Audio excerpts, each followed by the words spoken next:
قل هذه سبيلي أدعو إلى الله على بصيرة أنا ومن اتبعني وسبحان الله وما أنا من المشركين. إن الحمد لله تعالى نحمده ونستعينه ونستغفره ونعوذ بالله من شرور أنفسنا ومن سيئات أعمالنا من يهده الله فلا مضل له ومن يضلل فلا هادي له وأشهد أن لا إله إلا الله وحده لا شريك له وأشهد أن محمدا عبده ورسوله وصفيه من خلقه وخليله. يا أيها الذين آمنوا اتقوا الله حق تقاته ولا تموتن إلا وأنتم مسلمون. يا أيها الناس اتقوا ربكم الذي خلقكم من نفس واحدة وخلق منها زوجها وبث منهما رجالا كثيرا ونساء واتقوا الله الذي تساءلون به والأرحام إن الله كان عليكم رقيبا. يا أيها الذين آمنوا اتقوا الله وقولوا قولا سديدا يصلح لكم أعمالكم ويغفر لكم ذنوبكم ومن يطع الله ورسوله فقد فاز فوزا عظيما. ثم أما بعد فإن أصدق الكلام كلام الله وخير الهدى هدى محمد صلى الله عليه وسلم وشر الأمور محدثاتها وكل محدثة بدعة وكل بدعة ضلالة وكل ضلالة في النار. أعاذني الله وإياكم من البدع ومن الضلالات. أيها الأخوة الكرام، موضوع أن ما تسلنا وحن كشيغنو وموضوع ليدين إعلامي مقعيسو يهي بر الوالدين. بر الوالدين أما لبدا والد أو بار الله النقضة وفضيلة آدي وين دينة إسلام كنا أي نقبور رسي عكس جيدنا أي علماء كهالله أو يرهدان مع عكسه بر الوالدين والدك أو بار الله النقضة مع عكسه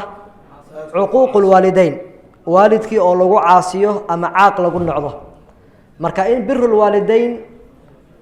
أتكس فودد وفضيلة من الفضائل. إن عقوق الوالدين أتكس فوددنا ورديلة من الردائل والله بالعكس اسكو أويان. مركا بر الوالدين انت أين كهدلين وحالة مارمان أساسيات مهم أما لبا أساس أو كهرية بر الوالدين كأنا كهدلنو. أساس ككوات وحويان qofku marka ugu horeysa ee uu guursanayaba in uu guurkiisa wanaajiyo. marka ugu horeysa ee qofku uu guursanayo in uu guurkiisa wanaajiyo. guurkaaga oo wanaagsanaada waxa ka imanaya usro wanaagsan. waxaad dhisaysaa qoys tayo leh oo fiican.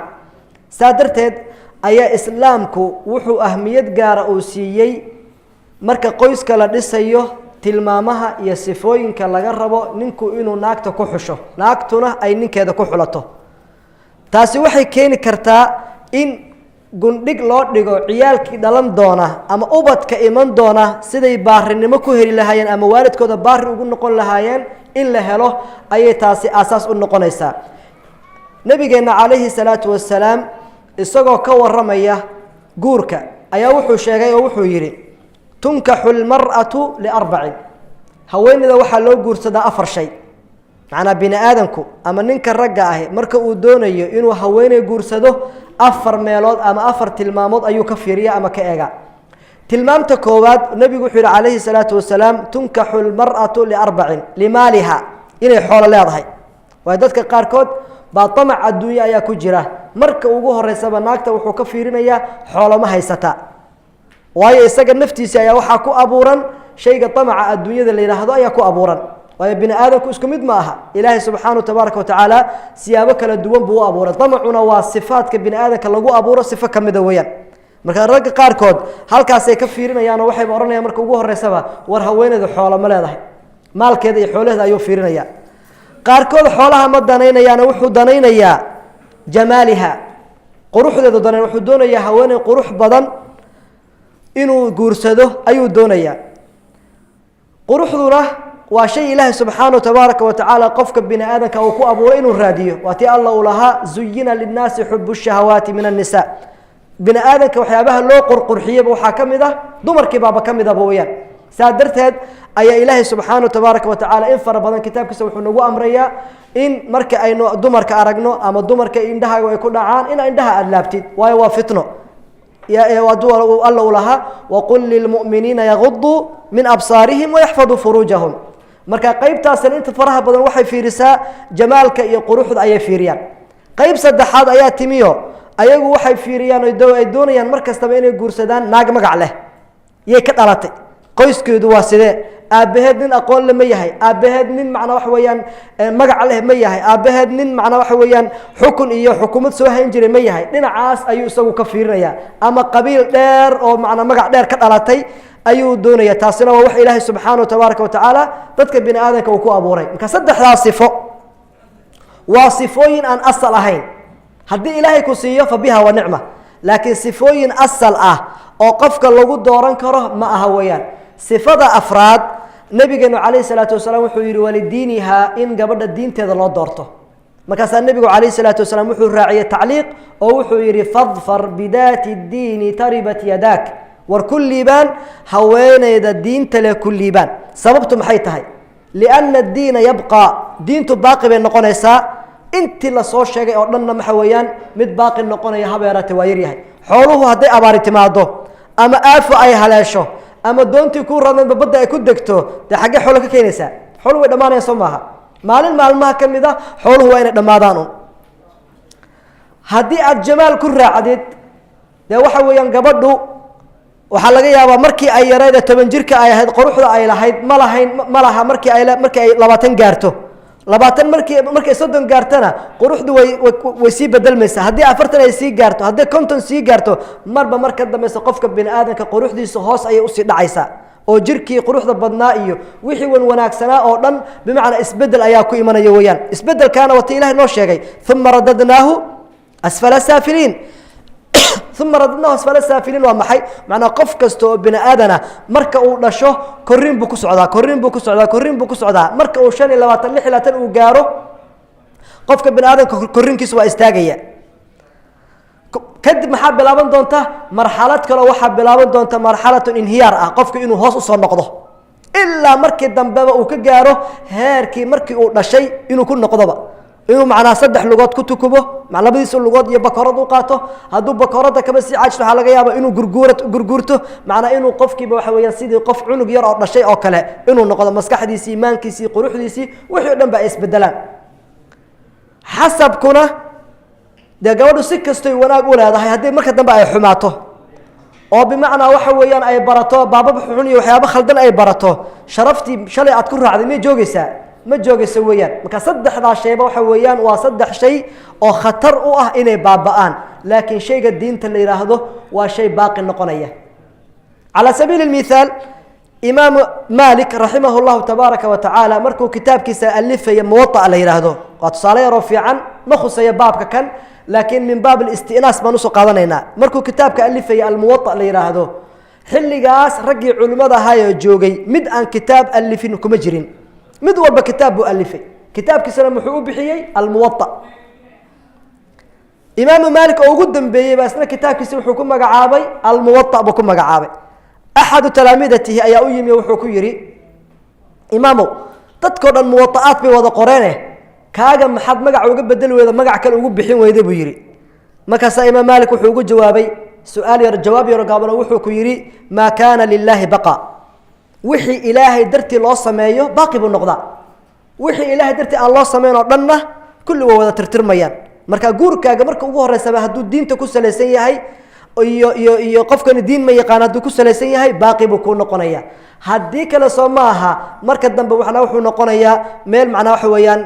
أن فائدة لهين أما بربري أما بابا أي نقنيا علماء بك وحي راهدين إمام مالك رحمه الله تبارك وتعالى هلك وحكو عدي إنه كتاب كيس إخلاص كألفي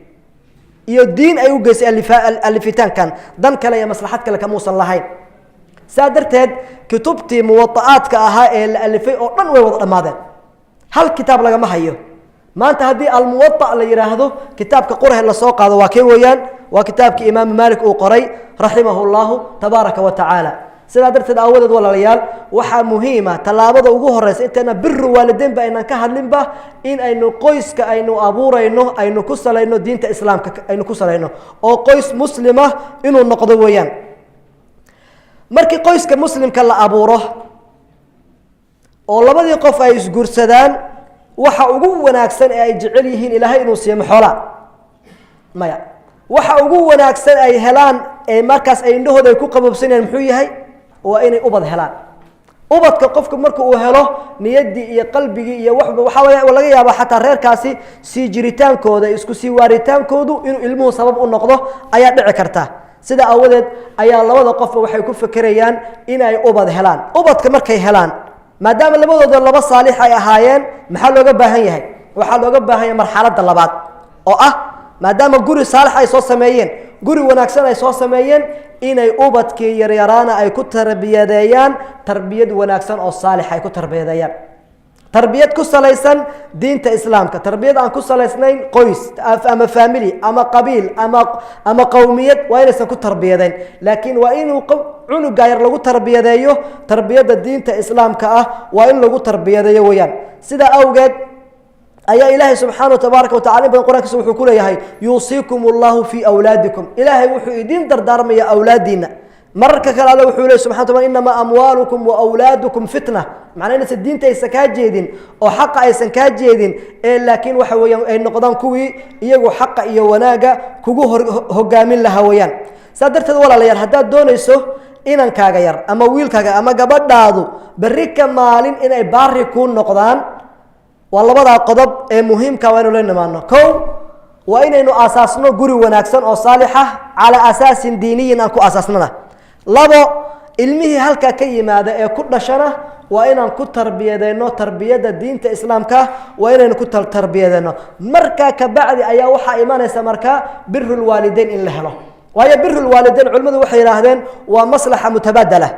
wiilkaaga haddaad wanaajiso ood u fiican tahay ood u roon tahay oo tarbiyadiisa aad hagaajisid oo qur-aanka aad bartid sunnaha nebiga iyo siiradii nebiga aad bartid tarbiyaddii dadka saalixiinta aad bartid berri ma laga yaaba inuu ku caayo berri ma laga yaaba inuu ku aflagaadeeyo berri ma laga yaaba inuu hadalkaaga iyo amarkaaga inuu diido kalla waa maslaxa mutabadala bay culimadu yidhahdeen sidaad u tarbiyeysid ayuu ilmahaaguna ku noqonaya haddaad tarbiye wanaagsan ku tarbiyeysay macnaa waxa weeyaan miro fiican baad ka guranaysaa haddii tarbiye khaldan oo xun aad ku tarbiyeysidna berri macnaa waxa weeyaan tarbiyaddii aad ku tarbiyeysay unbaad ka helaysaa tusaale ahaan culimmadu waxay sheegaan waxay yihahdeen nin ayaa wuxuu la kulmay cumar ibn khataab ayaa wuxuu la kulmay nin iyo wiilkiis ismaagaya oo ishaysta markaasaa wuxuu yidhi war maxaa tihiin odaygii baa soo badankaa wuxuu yidhi wiilkan anigaa dhalayo caasi buu igu yahay markaasa cumar wuxuu ku yidhi waryaahe aabbaha maxaad baari ugu noqon weyday maxaad ugu wanaagsanaan weyday markaasaa wuxuu yidhi cumarow aabbahay wuxuu yidhi markii horta ugu horeysa hooyaday u guursan hooyo fiican ma guursan buu yidhi hooyo xun buu guursaday laba buu yidhi markii caruurta magaca fiican loo bixinayey aniga magac fiican ba ima bixina xarwalwaal buu ii bixiyey jucul ereyga la yihahdo waa xarwalwaal xayawaan yaroo inta faraha badan ku nool meelaha dadku ay ku saxaroodaan magacaasuu ii bixiye buu yidhi marka saddexaad buu yidhi meesha caruurta laga geeyo dugsi qur-aan iyo meel laga geeyo weligeed meel wax lagu dhiganaya ima geynba cumar ibn khataab marka muxuu ku yidhi wuxuu ku yidhi iska daa inaa wiilkaaga caaq kugu noqdee anta caqaqta waladaka adigaa wiilkaaga caaq ku noqday maxaa keenay wixii loo baahnaa oo dhanba waad ka hadlaysay oo ahayd tarbiyad inaad hooyo wanaagsan u guursatid inaad markuu dhasho magac wanaagsan u bixisid waayo magaca wanaagsani wuxuu ka qayb qaataa ilmahaaga haddaad kalab u bixisid ama ximaar u bixisid ama magac xunoo aan la aqoon aad u bixisid macnaa culimmadu waxay yidhaahdaan qof kasta magaciisa nasiib buu ku leeyahay macnaa qayb ka mida baa magaciisa kaga soo hagaagaysaa marka cunug haddaad magaca u hagaajisid marka ugu horeysaba macnaa waxa weeyaan tarbiyad wanaagsan ayuu qaadanayaa markuu soo hana qaadana meeshii kataatiibtii iyo meeshii qur-aanka lagu dhiganayay malcaamadihii iyo dugsiyadii waa inaad geysid saa darteed macnaa waxa weeyaan waxaad abuurtay nashi wanaagsan baad abuurtay tusaale ahaan ayuha alikhwatu lkiraam qof walba waxa uu abuurto ayuu goostaa soo maha maanta haddaad adigu baradho beeratid ma laga yaaba inuu tufax kusoo baxo kuma soo baxayo baradha haddaad beerato baradha kuu soo baxaysa, haddaad tufax beerato tufax baa kuu soo baxaya, haddaad gocondho iyo macnaha waxa weeyaan qodax beeratidna ma tufax baa kuu soo baxaya, tufax kuma soo baxayo, qodax baa kuu soo baxaysa. marka wax walbo adigu aad beeratid ayaa kuu soo baxaya weeyaan. markaa ka bacdi ayaa waxaa imanaysa markaa birul waalidayn, inuu cunugii yaraa waalidkiisii uu baari u noqdo weeyaan, oo tarbiyada aad ku hagaajisid ayuu allana subxaanahu tabaaraka watacaala watuu lahaa hal jazaau lixsaani ila alixsaan inaa laa nudiicu ajra man axsana camalan. ilahay buu leeyahay ajarkaagii iyo wanaagaagii iyo wixii aad samaysay ilaahay kaa dayici maayo subxaanahu tabaaraka wa tacaala. marka in awlaaddu ay waalidkooda baarinimo u sameeyaan waa shay ilaahay subxaanahu tabaaraka wa tacaala uu amray. alla waa ti uu lahaa wawasayna alinsaana biwaalidayhi ixsaanan. insaankii iyo bini aadamkii waxaan u dardaaranay inay u ixsaan sameeyaan waalidkooda. aqalu lixsaan, kelmadda ixsaanku unka waa maxay? waa kelmad macno ballaaran oo waxay keensanaysaa wax kasta oo wanaag ah inaad waalidka u samaysid,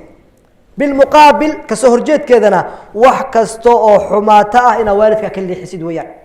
sidaa awgeed ayaa alla subxaanahu tabaaraka wa tacaala wuxuu yidhi waqadaa rabuka anlaa tacbuduu إلا إياه وبالوالدين إحسانا إما يبلغن عندك الكبر أحدهما أو كلاهما فلا تقل لهما أف. أف ومحي وشيء قف بنا آذنه عيئه وغير هذويا وأف امسك كوبنتهاي لا بأري وأؤيا فأسماها انت هدي الوجود دي فمن باب الأولى وحي كفر ربنا مكوسا من كرتا كما سمين كرتي وياك، خاصة markii waalidkaagu uu gaaro marxaladda kibarka ee weynida uu gaaro ee uu ka baxo shabaabnimadii uu ka baxo odaynimo uu galo ama islaantii hooyada ee islaamnimada duqnimo ay gasho, xilligaas waxaa lagaaga baahan yahay labalaab inaad laba jibaartid, waalidnimadii tustid, heerkay kuu soo xanaanayeen waa inaad tustid. markay dhintaan ay dhintaanna waa inaad tiraahdo waqul rabbi irxamhumaa kamaa rabbayaani sagiira. aayadda markaa maxay faa'iidaynaysaa? fiiri, ilaahayow u naxariiso waalidkayga waa markay dhinteen ama hadday iyagoo noolba, labadaba waa la weydiin karaaye, kamaa rabbayaani, sida ay igu soo tarbiyadeeyeen sagiiran. macnaa waalidku markaa markiisiiba horeba hadduusan cunugiisa tarbiyadaynin oo tarbiyad wanaagsan uusan tarbiyadaynin ma heli karaa ducada ma helayo weeyaan. idan labadii shardi aan u dhignay markii ugu horreysa baan nidhi macnaa birul waalidayn in la helo labadaa shayba aasaas u ah: ikhtiyaaru zawja saalixa ama haweenadu inay zawj saalixa ay doorato, ka bacdina markii ilaahay ubad siiyo ubadka ay ku tarbiyadeeyaan tarbiyadii diinta islaamka ku tarbiyadeeyaan. bacda dalika ayaa waxaa la helayaa markaa xuquuqdii waalidku wiilka ku lahaa ayuu markaa waxa weeyaan ayuu dib usoo celinaya. aayado ka fara badan ayuu marka ilaahay nagu amray intaynu sheegnay iyo kuwo kaleba. waxaa kaloo ka mid ah waa tii alla uu lahaa subxaanahu tabaaraka wa tacaala wacbudu llaha walaa tushrikuu bihi shayئa wabilwaalidayni ixsaana. halkan waxaad dareemaysa arkaysaa mar kastaba ilaahay subxaanahu tabaaraka wa tacaala markuu xuquuqdiisii cubuudiyada ahayd uu sheego wuxuu ku lamaaninayaa xaqii waalideynka. halkan marka waxaad ka dareemaysaa xaq bini aadan la siiyo, xaqa ugu weyn waxaa iska leh labadii waalidka haya ku dhalay ayaa iska leh. saa darteed culimmadu marka ay ratibayaan xuquuqda bini aadam, xuquuqda marka ay tartiibinayaan ama tartiibul xuquuq ay sheegayaan, waxay yidhahdaan xaqa ugu horeeya waxaa kugu leh ilaahay subxaanahu tabaaraka wa tacaala, xaqa labaadna waxaa kugu leh nebiga calayhi salaatu wasalaam, oo nebigu xaqiisu xaqa ilaahay buu raacsan yahay. waa ti alla u laha subxaanahu tabaaraka wa tacaala wa atiicu llaha wa atiicu rasuul, oo rasuulka calayhi salaatu wasalaam taacadiisu waxaa waajibiyey taacada ilahay aan adeecayno subxaanahu tabaaraka wa tacaala. marka dabadaas waa isku lifaaqan yihiin. wa ashhadu an laa ilaaha ila allah wa ashhadu anna muxamadan rasul. maadaama ilaahay aad adeecday, intii kale qaybtii kale ahayd iyaduna shahaadada ahayd oo ahayd inaad rasuulka adeecdid, inaad la timaadid. shayga saddexaad ama xuquuqda saddexaad ee ku xigta waa maxay? waa xaqu lwaalidayn, labada waalid xaqa ay ku leeyihiin calaa waladihim, wiilkooda ama gabadhooda ay ku leeyihiin weeyaan. xaqa saddexaad ee ku xiga marka muxuu noqonayaa? waa xaqu zawji cala zawja, وحق نك رجعه وكله هويندا هويندا نك هذا أي كل هذا هويان مركز أي وحى إيمان سمركا حق الجار كبا إيمانية حق المسلم على المسلم با إيمانية سلاسة مركا حقوق دي أي أصفر عمسا كذا ولا يروح على نجبة هي إنه ترتيب الحقوق إلا إلاليه وسيء كله الريان لو إلاليه وشيء لقى مرمانها حديث كي صحيحها أبو الدرداء رضي الله تبارك وتعالى ورينا سلمان الفارسي يا أبو الدرداء يا وحال لقي لبننا ولا لا مرك النبي ولا لينا أصحاب رسولك صحابة رسولك مرك ولا لينا أبو الدرداء يا سلمان الفارسي أي نبي ولا لي عليه الصلاة والسلام سادرت حل قاس حتى ويسبح لي الله وقف وأي ولا لا لقي أنت أناياتك دحلك يا ميراثك يسنسود دقني أبو سلمان الفارسي مركا وحو مركز تعاده وهيد إنه ولالكي أبو الدرداء وصاب باقضه مالين مالمها كميدو صاب باقضي مركز وحو أركي أبو الدرداء ونقرق جوجين هويني دي قرأ أي جوجته كسا وحو كوير مية ولالكي مركز تير ولالكا مقالدو جرايو ولما إيمانين إيضا نصيب يستقب ضيعني هويني معنا رفاد إيو أرد إيو وكم مقضبة يهيد مركز وحو يري حالة هذا ما فعنا محاجرة markaas waxay ku tiri oo ninka walaalkaaga ah ma danbuuba naga leeyahay habeen oo dhan waa taagan yahay salaad buu taagan yahay maalin oo dhan waa sooman yahay nin maalin oo dhan sooman habeen oo dhan salaad u taagan isagii haweenaysa xagee isku arkayaan markaas wuxuu yiri waa sugaya wuu sugay ilaa Abu Darda uu ka yimi markuu yimi ayay isku soo boodeen marxaban walaalkay uu soo dhawow martiqaadkiibu u sameeyay habeenkii markii salaadii maghrib la tukaday salaadii cisho la iska tukaday ayaa Abu Darda wuxuu damcay dabeecadiisa inuu la soo baxo intuu wasaystay uu damcay inuu salaad u istaago waxa qabtay bahalka Salmaan oo wuxuu yiri fadhiiso oo seexo uu seexday cabbaar markuu joogo isiri kac markaas war seexo ilaa salaada subax wax yar ka hor ayuu yiri al'aana qum hada istaag buu yiri way wasaysteen dhowr ka ragcadood ba iska tukadeen masaajidkay aadeen ninkan Abu Darda waa baxanaaqsan yahay surka go'aanba ninkan caawo dhan cibaadadiisa iyo tahajjudkiisa laga celcelinayo markii nabiga ay u tageen kaleey salaatu wasalaam ayaa Abu Darda dacwooday waxa soo sheekay dhaafay inta jidka sii socdeen ayaa ninka Salmaan la yiraahdo nin caaqil buu ahaa Salmaan al-Farisi culimadu waxay yiraahdaan 120 sano ayuu gaaray macna 60 sano isagoo ah ayuu islaamay 60 sanana wuxuu ku sii noolaa isagoo islaam ah 120 ka sano ayuu noolaa Salmaan al-Farisi radiyallahu tabaaraka wa ta'ala anhu kanin way araga oo wax fara badan yaqaan ayuu ahaa nin in fara badan kutubta nasaarada iyo soo akhristay ayuu ahaa oo qisasiin fara badan la soo joogay aakhirkiina nabiga uu yimi kaleey salaatu wasalaam markuu jidka soo socday ayaa wuxuu ku yiri war ya Abu Darda dhageyso buu yiri inna li nafsika alayka haqqan naftaadu xaq bay kugu leedahay horta wa inna li ahlika alayka haqqan ehelkaaguna xaq buu kugu leeyahay wa inna li rabbika alayka haqqan rabbigaaguna xaq buu kugu leeyahay intaas waa meeqa xaq waa saddex xaq weeyaan naftaadu xaq bay kugu leedahay zawjadaada iyo reerkaaga xaaskaaguna xaq bay kugu leeyihiin ilaahay adiga ku abuurtayna xaq buu kugu leeyahay sadarteed wuxuu yiri fa'ti kulli dhi haqqin haqqahu mid kasta oo saddexda aan ku sheegay kamida xaq loogu talagalay si ha isku dhaxqasin xuquuqda inta xaq ilaahay oo dhan ka boodid zawjadaada xaq dhan ma wada siin kartaa bay inta xaq zawjada ka qaadid ilaahay xaq ma wada siin kartaa may ilaahay subhanahu wa tabaaraka wa ta'ala isaga ayaa xuquuqda dhan wada qoray isaga ayaa inoo kala hormariyay ka xaq ilaahay xaq rasuulka xaq waalidkaaga xaq zawjkaaga ha isku qasan xuquuqda fa'ti kulli dhi haqqin haqqah markii nabiga u tageen kaleey salaatu wasalaam ayaa Abu Darda caradiisi dhiibtay Salmaanna intii isagu uu warkiisii buu dhiibtay markaas nabigu wuxuu yiri kaleey salaatu wasalaam sadaqa Salmaan run buu sheegay macna Salmaan aayad quraanan kama soo xigan حديث نبينا كموسى سو قادين لكن فهم كي دين تو كفهمي ايا وحو فهمي ان قفل بمعنى حق وليهي وحقيسي ان لا سيو اي واجب اي تهي ويان سادرت والدكاغو حق بو كوغو ليهي نينكاغو حق بو كوغو ليهي نفتادو حق بو كوغو ليهي رب العالمين كي كو ابورينا حق بو كوغو ليهي waxa laga rabaa qof kastaba xaqiisi ina siisid ayaa laga rabaa waxyaabaha ilaahay nagu amrayo ee waalidka nagu amrayo waxa kamid ah inuu qofku waalidkiisa u dabacsanaado wakhfid lahuma janaha adh-dhulli min ar-rahma ilaahay leeyahay aayada quraanka ah ta'biir aad iyo aad u wanaagsan ayuu ilaahay kaga sheegay wuxuu leeyahay macna qofka marka aad dhinaca dhulka u dhigtid maxay muujinaysaa qofkaas inaad aad u jilicsan tahay inaad isu duleynaysid maaha markaan aabbihi hooyo u tagto inaad dhinaca dhulka ku xaartid ma aha ee waxaa laga wadaa aabbaha iyo hooyada isu jilci hadday ku yeeran xataa hee iyo waa imanaya toona midna ha dhihin aabba iyo hooyo waxaan ahayn ha ku dhihin waayo kaama mutaystaan inaad tirahdid macnaa ama magacooda aa ugu yeertid aabba aad tirahdid odayga aabbahay ahaa islaantii hooyaday ahayd inaad tirahdid waxaasoo dhan maxay noqonaysaa min asbaab alcuquuq ama waxyaabaha lagu caasinimada keenaya ayay noqonaysaa ee ka hor imanaya aayaadka qur-aanka ah wakfid lahumaa janaaxa adulli min alraxma waqul rabbi irxamhumaa min adulli waqul rabbi irxamhumaa kamaa rabbayaani sagiiran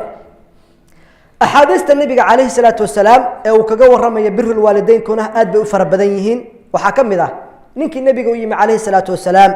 ee yidhi yaa rasuula allah rasuulka allow man axaqu nnaasi bixusni saxaabati inaan saaxiib la noqdo dadka bini aadanka ah yaa ugu mudan markaasaa nebigu wuxuu ku yihi calayhi salaatu wasalaam ummuka mar labaad buu kusoo noqdo weydi wuxuu yidhi man axaqu nnaasi bixusni saxaabati inaan wanaag u falo oon saaxiib la noqdo dadka yaa ugu wanaagsan markaasaa wuxuu ku yidhi hooyada mar saddexaad buu wuxuu yidhi hooyada markii afraad ee uu weydiiyaya wuxuu yidhi abuuka aabbaha xadiiska kan markay culimmadu ka hadlayeen waxay yidhahdeen hooyadu saddex dhib bay kaa soo martay saddexdaa dhibay kaa soo martay aabbuhu ma soo marin kow waxay kaa soo martay xaqulxamli uurkay kugu soo qaaday markay uurka 9 bilood kugu soo siday ayay waxay misna martay dhibaato adduunka la sheego midda ugu daran oo ah inay ku foolatay waayo haweenadu marka ay foolanayso bimacnaa waxa weeye waxay la kulantaa dhibaato mararka qaarkood dumarku ay tamaniyaan ba ay yidhaahdaan yaanaan dib dambaba u dhalin markay ku nuujinaysana waa dhibaato kale oo waxaa laga yaabaa maalintii intaasoo jeer inay kuu soo kacdo intaasoo jeer inay macnaa ku cunto siiso intaasoo jeer macnaa waxa weeyaan inay ku habto intaasoo jeer inay caananaaskeeda ku siiso habeenkii o dhan waxaa laga yaabaa haddaad adigu xanuunsan tahay iyadu inaysan seexan oo ay soo jeedo saddexdaa dhib aabbuhu ma soo maraa aabbuhu ma soo mara aabbuhu uur ma qaadaa aabbuhu uur ma qaado miyuu fooshaa mar foosho naas miyuu ku siin karaa kuma siin karo weeyaan idan saddexdaa xaq ee waaweyn ilaahay subxaana tabaaraka watacaala hooyada ayuu kuu geliyey saa darteed baa nebigu wuxuu leh calayhi salaatu wasalaam waayo saddexdii dhibay kaa soo martay ayaa 3 jeer waxaa lagu yidhi ummuka uma ummuka uma ummuka waa lagu abaalmariyey wawasayna alinsaana biwaalidayhi ixsaanan xamalathu ummuhu kurhan wawadacathu kurhan waxamluhu wafisaaluhu fisaalkuna waa maxay waa inta naasgoyntii iyo siintii macnaa fi caamayni intaasoo dhibaato ah bay hooyada ay kaa soo martay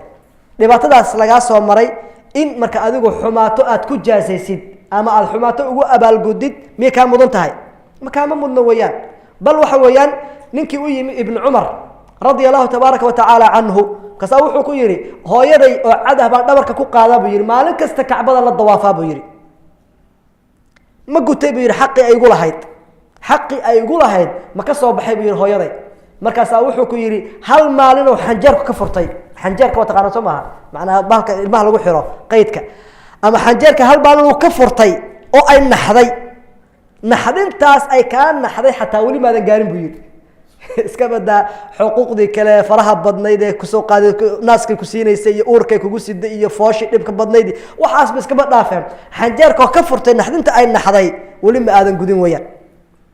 maxaa loo baahan yahay markaa waxaa loo baahan yahay walaalayaal inaynu waalidka fiiro gaara aynu siino qofkii waalidkiisu nool yahay ee bimacnaa ifka weli waalidkiisa ku haysta jaanis fara badan baad leedahay nebigu calayhi salaatu wasalaam waatuu mimbarka uu koray maalin maalmaha ka mid ah markaasaa wuxuu yidhi aamiin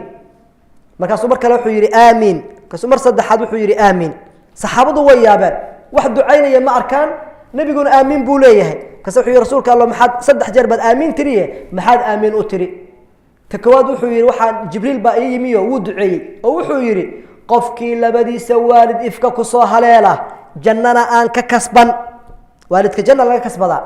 جنة لغا دخلا اي والدك ان جنة كهلين قفكا سبحان ويان معناه حويان نار تبو بغلي الله كفوغي امين ده امين اذا من اسباب الدخول النار نار ان لا غلو مخا كميدا waalidka oo caasi lagu noqdo ama aan baarinimo loo samaynin waxay ka mid tahay waxyaabaha naarta lagu galo cibaado kasta samee wax walba samee haddaadan waalidka aadan baari u ahayn waxaa laga yaabaa inaad ciqaabka ilaahay aadan ka badbaadin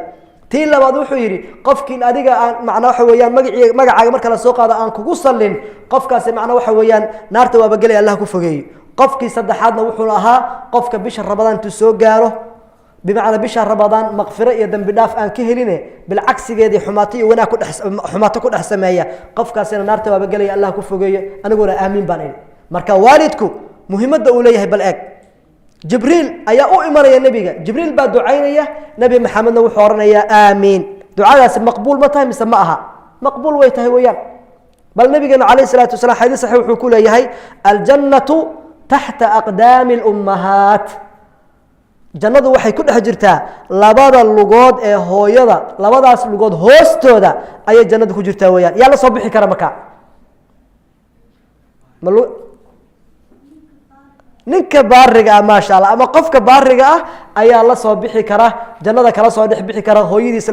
labadeeda lugood hoosteeda ninkaasubaa kala soo bixi kara haddaad caasi ku noqoto maad helaysaa ma helaysid weeyaan saa darteed waxaa loo baahan yahay haddaad janno doonayso hooyadaabaa janno ku ah iyo aabbaha nabigeennu calayhi salaatu wasalaam akthar min xadiid ayaa wuxuu kaga waramay in waalidka baari loo noqdo in bimacnaa waxa weeyaan ixsaan badan loo sameeyo in fara badan ayuu nabigeenu calayhi salaatu wasalaam axaadiistiisa kaga waramay waxaa ka mid ah ninkii nabigeenu u yimi calayhi salaatu wasalaam nebiga ghaswo iyo duulaan u baxaya weliba ghaswatu uxud inay ahayd baan u malaynaya nebiga usii socda calayhi salaatu wasalaam ayaa nin u yimi markaasaa wuxuu ku yidhi rasuulka allow inaan kula jihaad tagaan rabaa markaasaa nebigu wuxuu ku yidhi axayin waalidaaka war labadaadii waalid ma nool yihiin markaasaa wuxuu yidhi nacam markaasaa nebigu wuxuu ku yidhi fa fiihimaa fajaahid war iyaga ku jihaad buu yidhi iyaga ku jihaad waxaa laga wadaa iyaga u baarinimo samee baarinimada aad u baarinimo samaynayso hooyada iyo aabbaha waa jihaad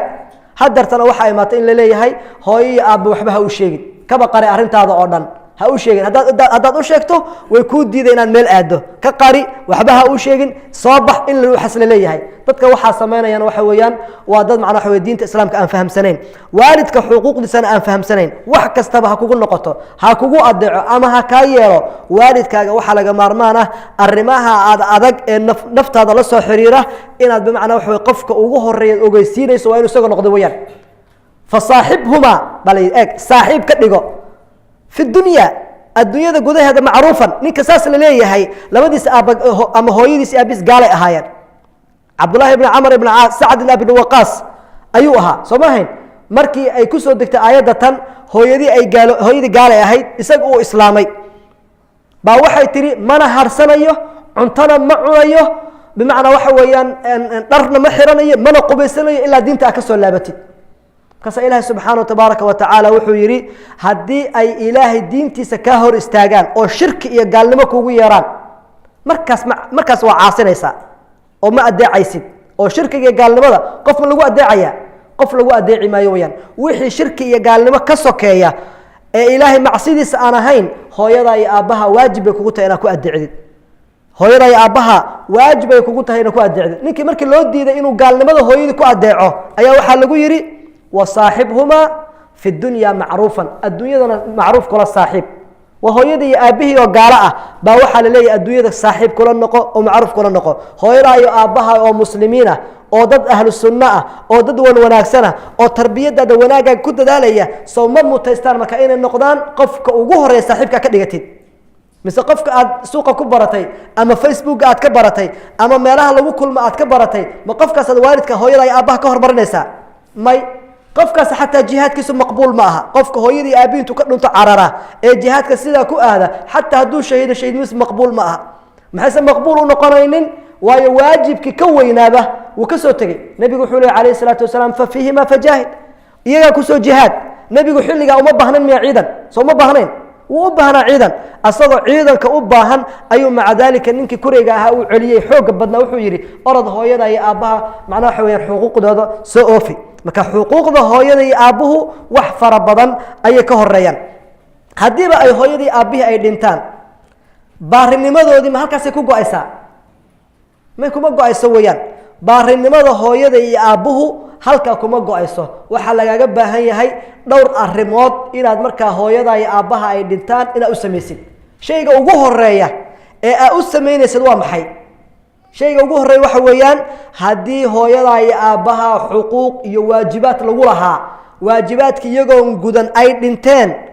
iyo waajibkaas yaa laga rabaa inay fuliyaan adaa lagaa rabaa inaad fulisid adiga ayaa lagaa doonaya kaba soo qaad hooyada iyo aabbaha oo soon lagu leeyahay bay dhinteen soonkii waajib ku noqonaya inuu fuliyo adigaa lagaa rabaa weyaan waatii nabiga ay u timi haweeney rasuulkii allow hooyaday waa dhimatay soon nadarna waa lagu lahaa maxaan sameeyaa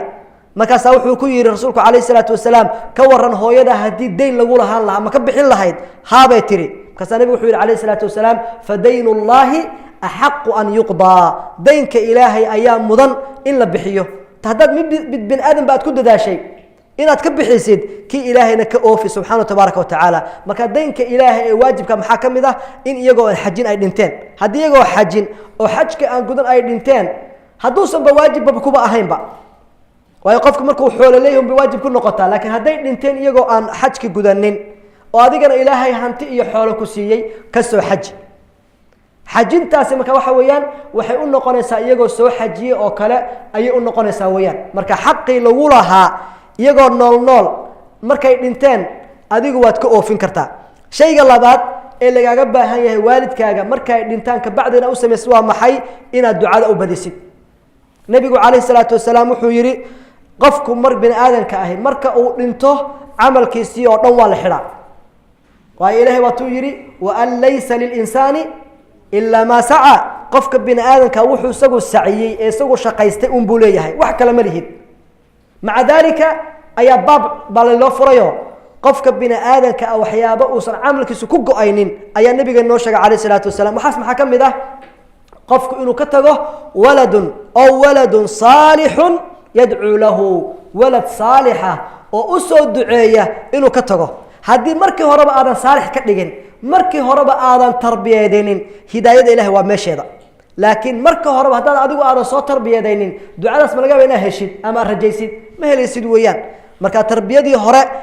ayaa adiga dib kuusoo anfici doonta oo waxay noqonaysaa intuu wiilkaaga masaajidka uu galo inuu ducaysto oo marka uu yidhaahdo rabbi kfir lii waliwaalidaya nabiguna calayh salatu salaam wuxuu noo sheegay maalinta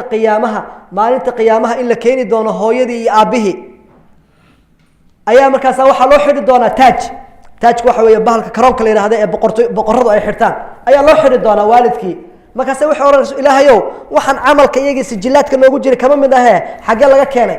markaasaa ilahay wuxuu ohan subxaana tabaaraka watacaala bitacliimi waladikum alqur'aan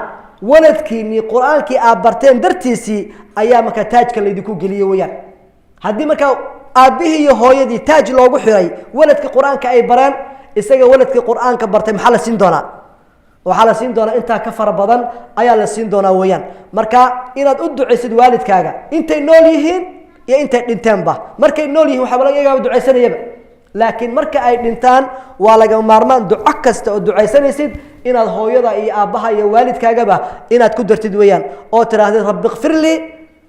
waliwaalidaya walilmu'miniina yowma yaquumu lxisaab rabbi kfir lii waliwaalidaya yaa ku ducaystay nabi ibraahim saas miyuu yidhi may rabbi kfir lii waliwaalidaya walilmu'miniina ya nabi nuux calayhi salaam waayo nebi ibraahim aabbihii iyo hooyadii istikfaar buu ilaahay u weydiiyey waa laga diiday maxaa looga diiday sababtu maxay ahayd gaalnima ku dhinteen waa loo diiday laakiin aayaddan culimmadu waxay u daliishadeen waxay yihahdeen nebi nuux aabbihii hooyadiiba waxay ahaayeen muslimiin waayo hadday gaalo ahaan lahaayeen muu ducayn lahaa uma duceeyen weeyaan rabbi kfir lii waliwaalidaya walilmu'miniina yowma yaquumu lxisaab macnaa waxa weeyaan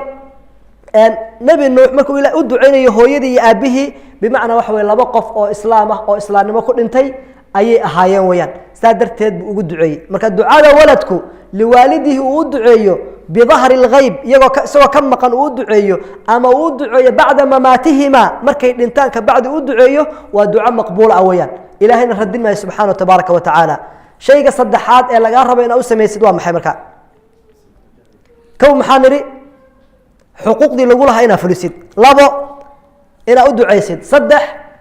inaad xidhiidhisid qof kasta oo ay jeclaayeen nolosha markay joogeen inay xiriiriyaan hooyada ay aabbaha dad bay jeclaayeen inay xiriiriyaan soo maaha marka ay dhintaan cid allaale ciddii aabbaha iyo hooyada ay jeclayd inay xiriiriyaan adiguna inaad xiriiriso ayaa lagaaga baahan yahay maalin maalmaha ka mid ah ayaa cabdullaahi ibni cumar ayaa waxaa ka soo horbaxay nin reer baadiye ah cabdullahi ibni cumar wuxuu watay koofiyad qurux badan cimaamad qurux badan faras qurux badanna wuu saarnaa kacbaduu kusii socday inuu xajiyo ayuu kusii socday markuu jidka dhexe sii marayey ayaa ninkani la kulmay markuu ninkii la kulmay ayaa ibnu cumar intuu faraskii ka degay ayuu koofiyadiisii iyo cimaamadii iyo wixii o dhanba ninkanu madaxa ka saaray markaasuu faraskiina saaray dadku way yaabeen waxay idhahdeen ninkan caraabiga waxaaba ku filnayd koofiyadda keliya u xirtide maxaad koofiyadda iyo cimaamada iyo weliba faraska u saartay bay idhahdeen markaasaa wuxuu yidhi bal fiiri wuxuu yidhi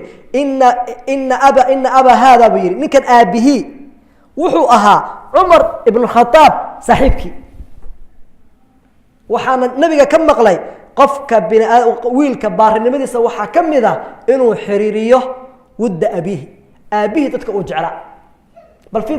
halka diintu ay ka ratibayso ixsaanka iyo wanaagga aabbahaa dadkii uu jeclaa inta adduunyada uu joogay ee uu xiriirin jiray marka uu dhinto ama hooyadaa marka ay dhimato dadkii ay jeclayd waa inaad xiriirisid weeyaan taasi maxay keenaysaa markaa waxay halkaas waxaad sii wadaa weli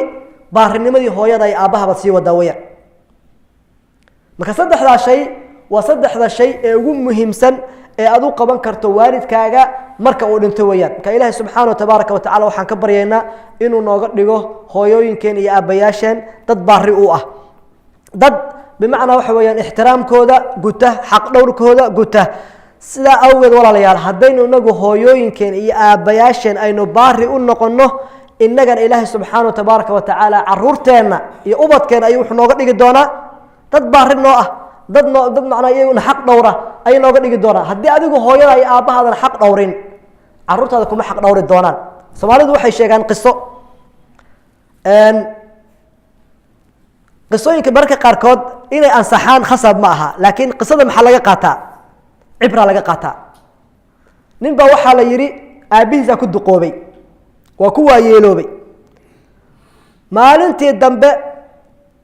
ilaa aabbahaayo waayeeloobay oo weliba baadiye kula degan halka xilligan waxaaba jirta baabuur laysku qaado iyo waxyaabo laysku qaadaaba jirtee waa xilligaasna waxba ma jirine oo habeen mugdi aad la guuraynaysid dhibka iyo rafaadka aad kala kulmi karto waad dareemi kartaa ninkan odayga aabbihi uu ku dhibaatooday bashaqo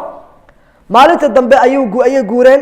markaasaa waxaa la yidhi odaygii aabbihii ahaa ayaa wuxuu dhigay geed higla ah geed weyn oo had leh ayuu hoostiisa dhigay wuxuu yidhi aabe halkan kusii naso waa kuusoo noqon doonaaye meeshii buu kaga tegey baa layidhi meeshii markuu kaga tegey ayaa odaygii de halka miyuu dhaqaaqi kara nin dhala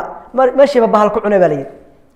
bahalkii halkii odaygii aabbihii ku cunay waa dhintay isagii waa duqoobay waa weynaaday wiil buu dhalay tabtii isaga aabbihii uu noqday buu isaguna noqday indhoolo ah oo waayeel ah oo bimacnaa waxba aan kala garanaynin ninkana markuu ku dhibaatooday wuxuu yidhi aabe geedkan bal sii hoos fadhiiso markaasaa wuxuu yidhi aabe geedku sidee buu u egyahay markaasuu aabe geedku saasuu ku egyahay aabe maxaguu ku yaallaa meel hebluu ku yaalla aabe wuxuu yidhi oroska ta iisoo noqon maysidii markaasuu yidhi maxaa dhacay aabe wuxuu yidhi sidaad ii gelayso baan aabbahay usoo galay buu yidhi marka aabbihiis haddaad marka hore hadduu aabbihii naxariis u samayn lahaa isagee naxariis u samayn lahaa wiilkiisii macnaheedan ma aha hadduu aabbaha aabbihii ku xumaa adigu inaad xumaatid ya taas isagay u taala soo maaha isagay u taala laakiin waxa cuquuqda la yidhaahdo qofka bimacnaa dib ayay uga soo bixi kartaa weeyaan ka walaalaya ilaahi subxaana watabaaraka watacaala hayna waafajiyo inaynu waalidkeenna aynu ka soo baxno xuquuqdooda abu hurayra radia allahu tabaaraka watacaala canhu culimmadu waxay sheegaan waxay yidhaahdeen sifaadka ugu wanaagsan abu hurayra uu lahaa waxaa ka mid ahaa bay yidhahdeen inuu aad iyo aad hooyadii baari ugu ahaa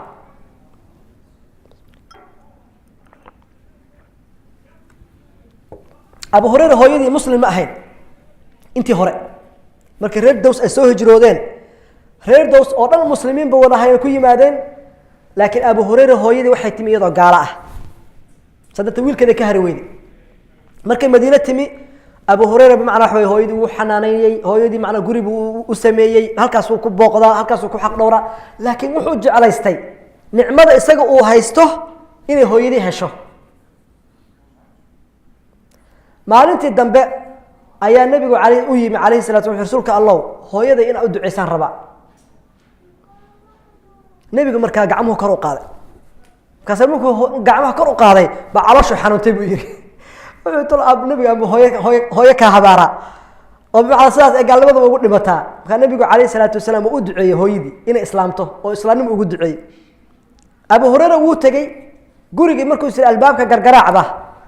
waxay tiri joog istaag bay tiri ha soo galina maxaa dhacayna hooyo waan qubaysanaya bay tiri isug qubayska marka dhamaysato guriga galay ayay waxay tiri ashhadu an la ilaha illa allah wa ashhadu anna muhammadar rasuulullah way islaamta Abu Hurayra farxadiisi iyo baarinimadiisi waa si laba jibaaray wuxuu yiri Abu Hurayra marka baarinimada ku sheekeynayay afarkana waxa warinaya Imam al-Bukhari fi kitab adab al-mufrad wuxuu leeyahay hooyaday waxaan iska ilaalin jiray buu yiri markay nooleed ee cuntadana la soo hordhigo gacanteedaan fiirin jiray meel gacanteedu ku socoto gacanteeda ma dhigi jirin buu yiri markaan arko inay gacanta ay xeerada la gashay oo luqmadii ay u socotay inay qaadatay markaan arko ka bacdi aan anigu xeerada gacanta la galay buu yiri inta waxaan diidayaa buu yiri shay iyadu ay jeclaysatay oo meesha saaran in anigu taan qaato halkaas ay inkar iga soo gaarto inagu marka maanta caruurteenu waxyaabaha waalidkooda ay ku sameynayaan iyo inta Abu Hurayra wanaagan uu sameynayo labada shay intay isla egyihiin aad u kala fog yihiin weeyaan aad u kala fog yihiin isagoo intaas wuxuu ka baqayaa luqmadda ay qaadanayso inay ishooda ay ku dhacday inuu kaga hormaro oo qaato ayuu ka baqayaa oo halkaas inkaar iyo dhibaato ay ka soo gaarto innagana waxaa laga yaabaa waxa weeyaan keen ugu naxariista badan ayaa yiraahdaa hooyaday 3 jeer baan wacay ama 2 jeer baan wacay ama isbuuc hal mar baan la hadlaa ama mar baan u tagaa bishi macnaha waxa naxariis meeshaas naga joogtaas waa keen ugu baarsan ugu wanaagsan weeyaan marka ilaahay subhanahu tabaaraka wa ta'ala hidaayada iyo wanaag hana waafajiyo hana naga dhigo alladina yastami'una alqawla fayattabi'una ahsana ulaa'ika alladina hadahumullah wa ulaa'ika hum ulul albab wa jazakumullahu khairan wassalamu alaykum wa rahmatullahi wa barakatuh